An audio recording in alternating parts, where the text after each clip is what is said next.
Look at the current coming off that pillar.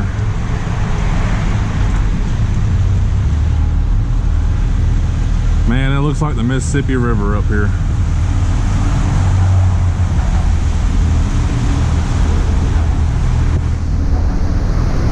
Well, the water's falling, so this might make the fish a little tricky to find, but I'm gonna come up here and look inside this hole right here. We got a couple holes right here on the channel ledge. I'm gonna start by searching this deeper water.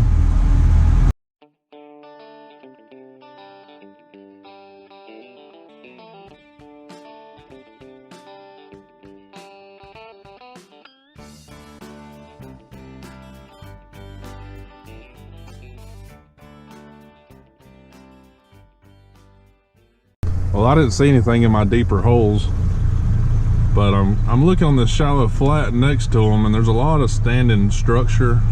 Maybe you can see the all the shadows from that, but there's also a lot of fish peppered in here too. So I'm gonna come up above these guys, and I'm gonna anchor up and see what we can do. I'll just drop a little waypoint right there, hit my mark button. Now I've got a waypoint there, so I can come up and know exactly how far I am above it with my anchor.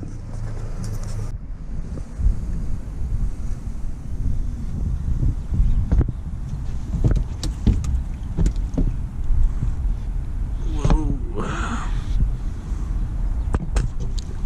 Yeah, guys, we got a bunch of current. This is probably the fastest current I've seen on the Coosa in a long time. See, now we're anchored up just above our waypoint there. We're actually 67 foot away from it. Got this hole off to our right, this point on the channel edge. That's where I was marking everything. So let's get some bait in the water and see if these fish are hungry. I'm gonna start by putting some baits on bottom and suspending some off the bottom with the Demon Dragons to see if they have a preference on which one they want to bite today. And our bait of choice is red horse sucker, some 9/0 Catmax hooks.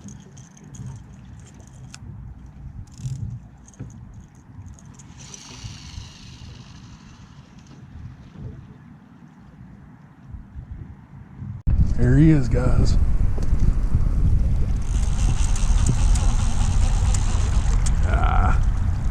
I missed him. All right, we're gonna do some real life videos here. There's not gonna be a whole lot of editing to this footage, and we're gonna go through and see what the conditions are for the river and why or why not the fish aren't biting in one particular area. I've only been here for about 10 minutes, and I've had one bite on the left side of the boat, and there's kind of an 8 to 10 foot flat over here, and on this side of the boat we have a channel ledge that drops off to about 35 foot out here in the middle, and behind the boat we're on the channel ledge with a point with some structure.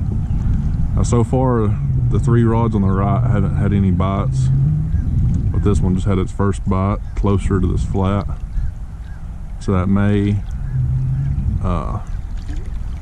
give me a reason to fish a flat that's very similar to this downriver whenever I move.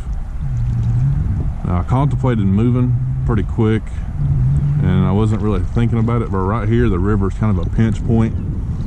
It's really narrow, and it's really making this current just fly by, and you can see the debris in the water.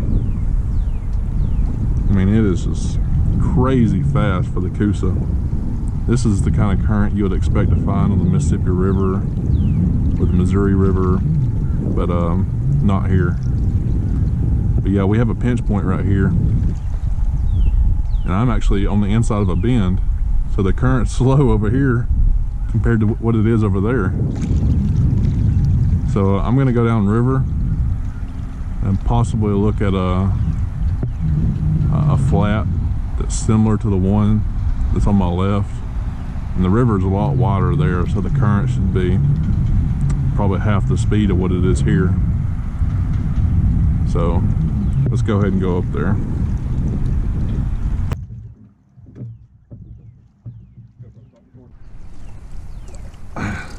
As I was reeling in rods, this one just laid down right here. He was pulling some drag. There he goes.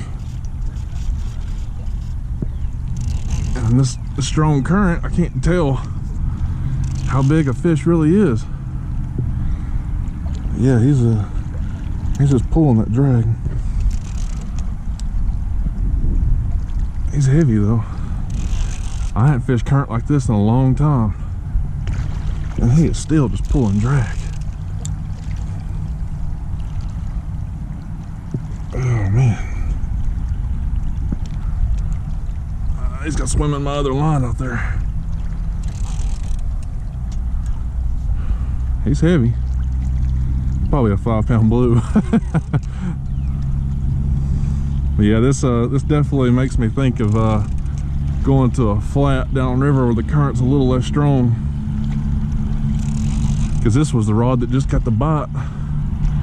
As I was reeling those two up, this one just hammered it.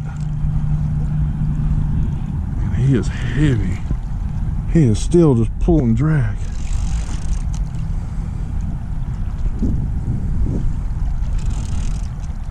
Oh man. This might be a bigger fish.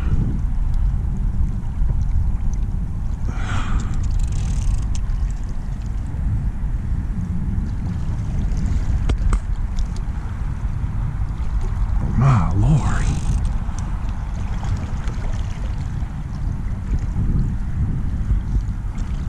I think this is a bigger fish. Yeah, he's decent. He ain't making this easy on me, that's for sure. That current's got him doing donuts out there.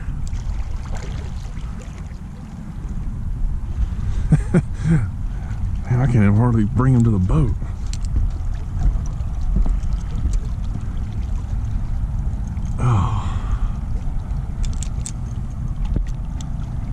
Alright, let's try tightening that drag.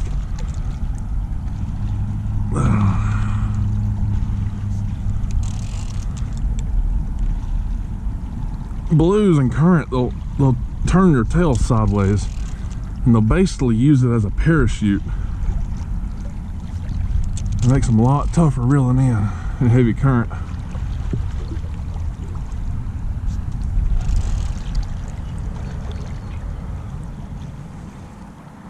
He's making a dive now. I still don't know how big he is. I can see him a little bit from a distance. I'm not going to know till he gets close to the boat.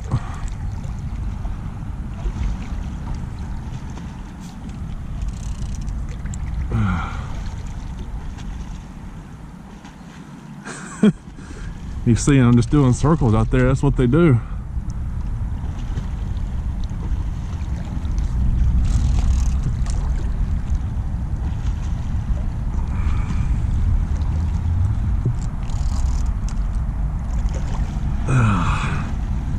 Man, I'm wore out now. In reality, if I would have had somebody fishing with me, I would have threw the anchor, since I have a buoy on it, and just come back for it later. Yeah, this fish ain't no bigger than 30 pounds, but man.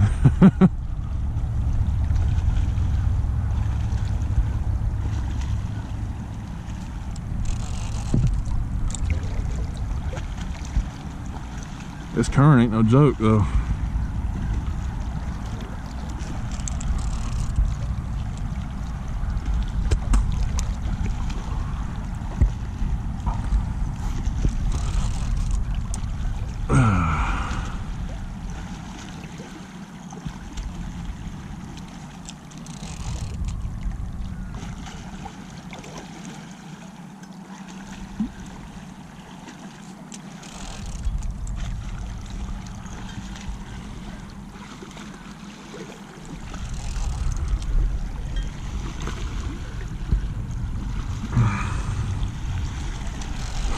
Yeah, he ain't making this easy.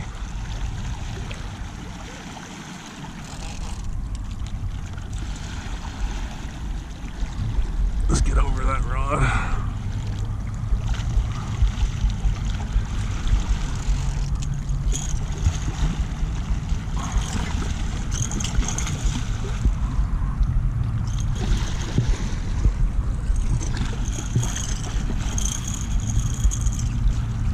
Man, I'd hate to catch a 60 or 70 in this current. I don't know what I would do.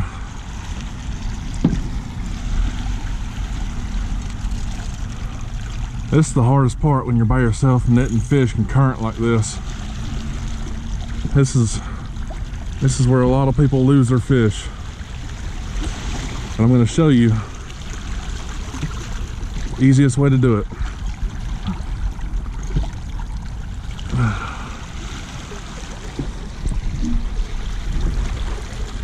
You got to pull the fish up in front of you.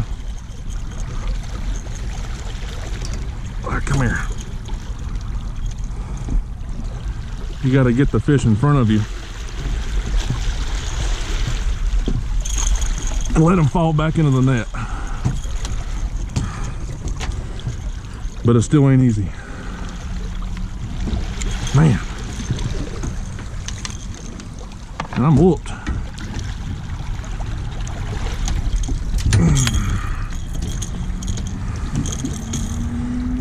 He's a butterball.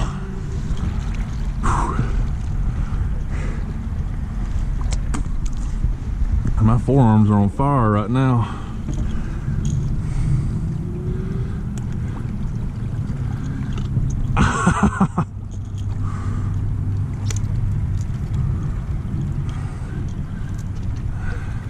That's what he ate right there. Couldn't resist it.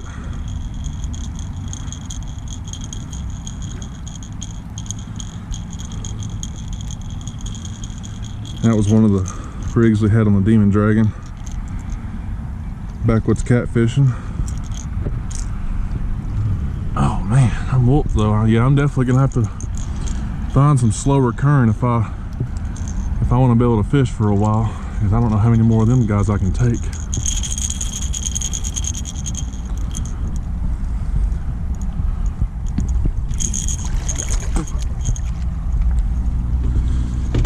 Let me get the gloves on. He's got some teeth on him.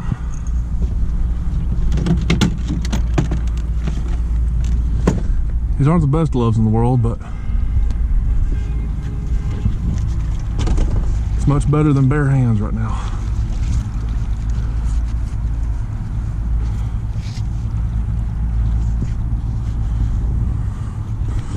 He's tired and I'm tired.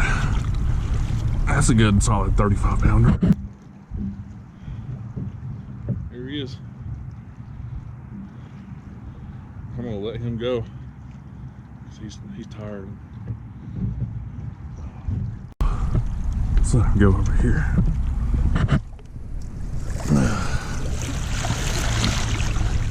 There he goes.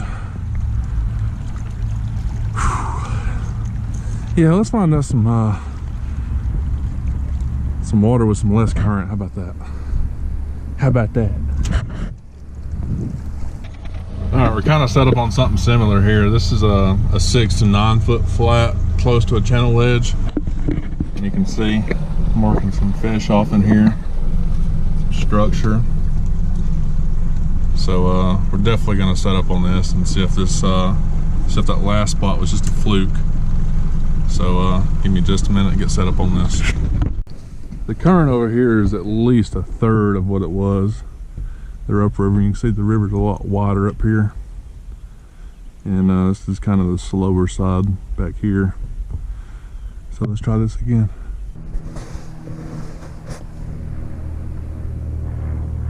This is something I like to do every once in a while if I'm not getting a whole lot of action.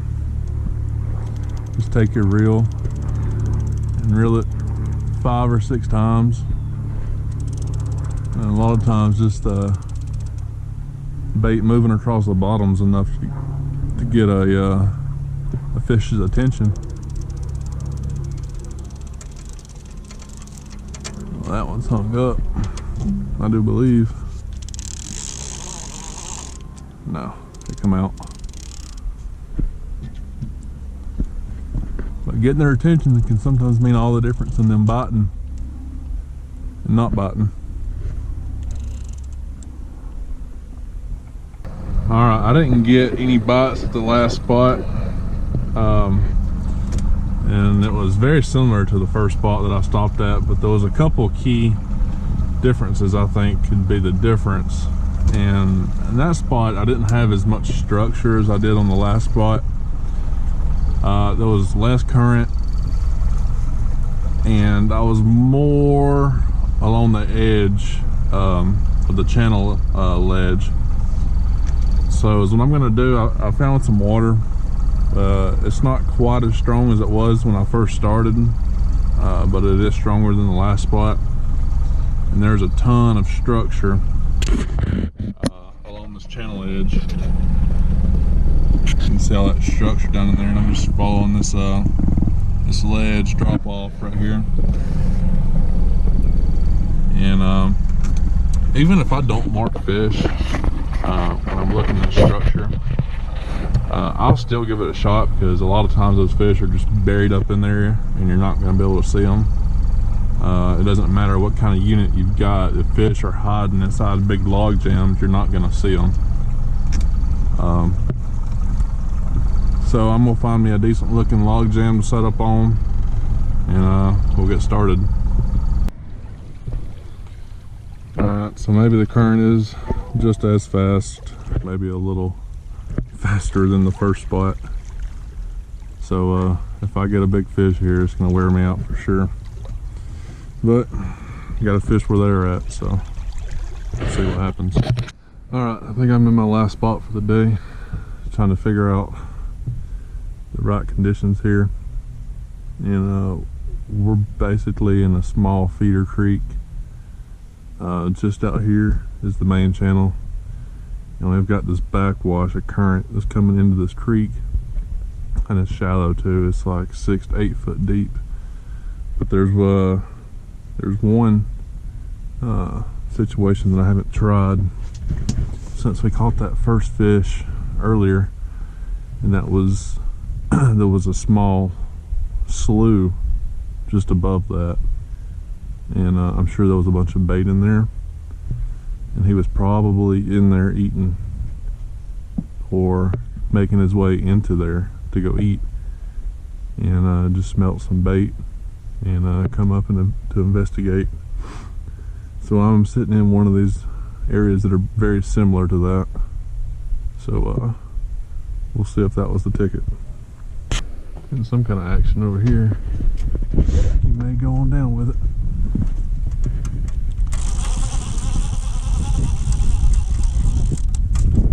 He let go of it.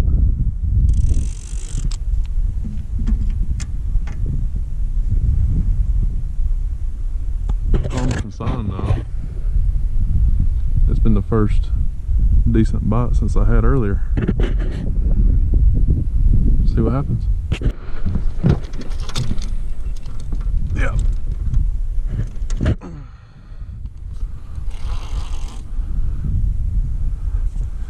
And he laid the truck stick on that one.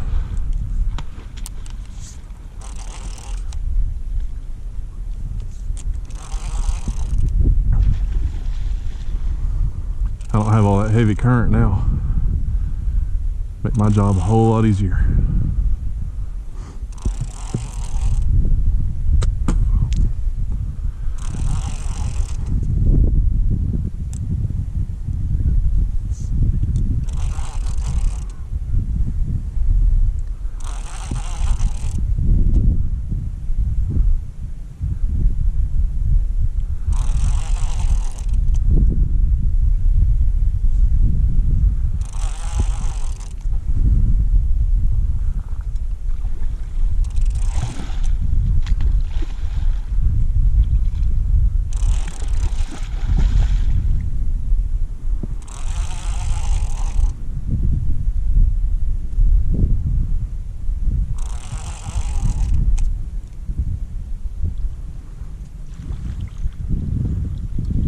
It's a nice healthy blue.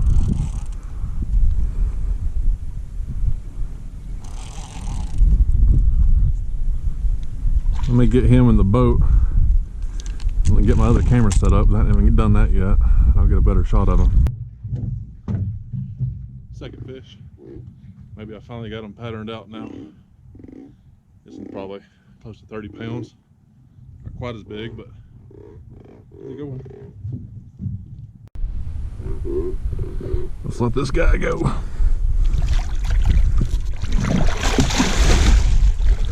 There he goes. Let's catch us another one. Alright guys, now I know for 100% fact there's big fish in here eating right now. I just saw a big bull come over here. He was on top of the water eating. And he swam towards this line. But I don't know if I got any bait left on that one, because that was the first one that got hit. These fish are definitely in here eating. So this could get really, really good.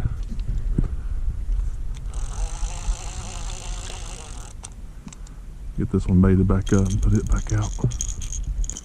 And guys, this is my home river. And the last time I was out here, I got skunked. Didn't even get a bite. But I've never fished this area before right here. And so far, it could very well pay off big. But it don't matter if it's your home water or if it's water you've never been on. You always have to overcome and adapt to whatever's thrown your way. Whether it be rising water, falling water, floods, or anything of that nature, you just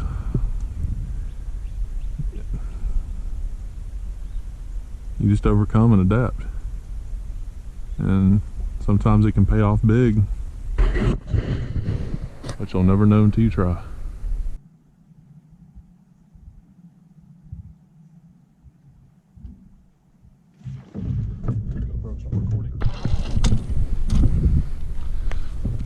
Man, I don't know if y'all saw that, but that was awesome. He bowled on the surface even before the rod went down, but he had it. That was probably one of the coolest things I've seen in a long time. I knew that was catfish bowling out here.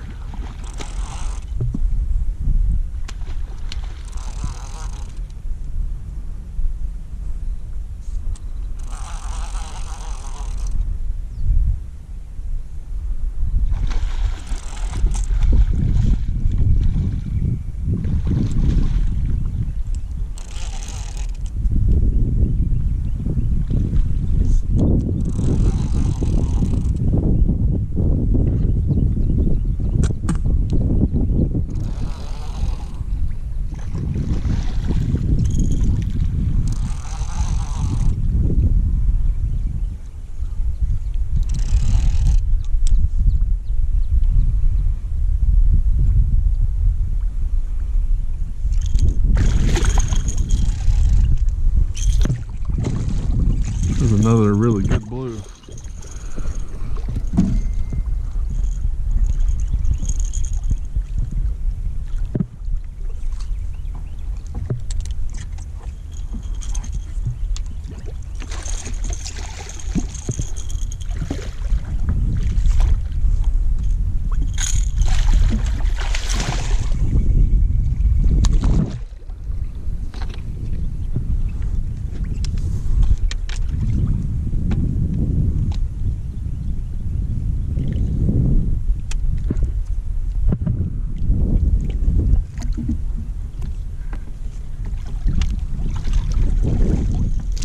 Man, meat is hitting the deck except today.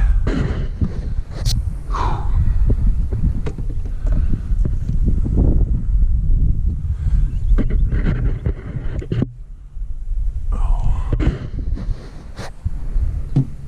It took a while to get them. I finally figured them out. That's another good blue right here. Wow.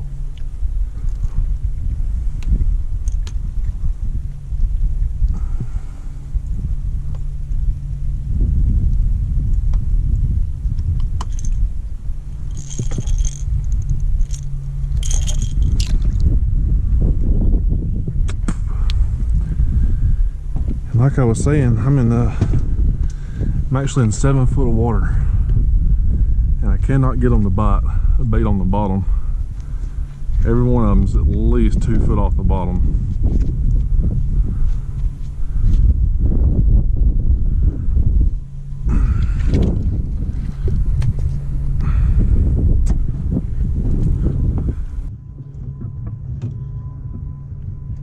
Hey, they keep producing, I'll stay around.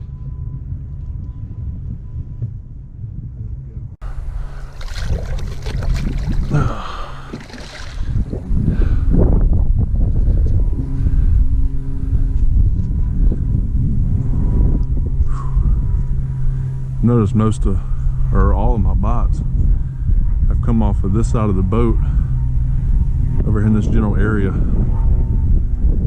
I haven't had a bite over here yet.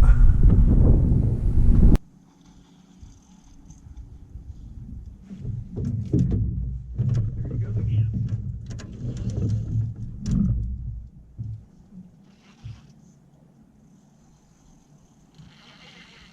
He just spit the hook.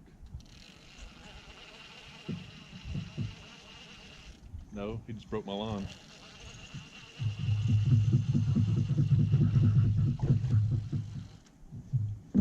I see my demon dragon floating.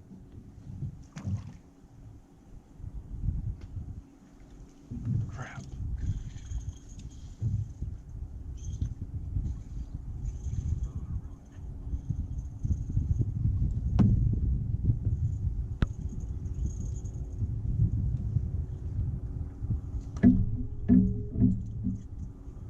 That sucks too. That felt like a really good fish.